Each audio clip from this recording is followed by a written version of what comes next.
સુરેન્દ્રનગર જિલ્લામાં ધાંગધ્રા હળવદ હાઈવે પર ગેરકાયદેસર ઇંગ્લિશ દારૂની હેરાફેરીનો પર્દાફાશ થયો છે।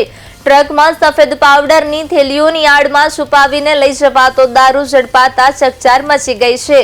માહિતી મુજબ સુરેન્દ્રનગર લોકલ ક્રાઇમ બ્રાન્ચને મળેલી બાતમીને આધારે ટ્રકની તપાસ કરતા નાની અને મોટી બોટલોમાં ગેરકાયદેસર ઇંગ્લિશ દારૂનો જથ્થો મળી આવ્યો હતો।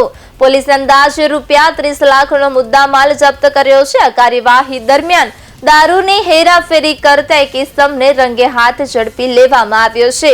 પોલીસે આરોપીની અટકાયત કરી આગળની કાર્યવાહી હાથ ધરી છે। આ બનાવથી ફરી એકવાર હાઈવે મારફતે થતા ગેરકાયદેસર દારૂના વેપાર સામે પોલીસની સતર્કતા સામે આવી છે।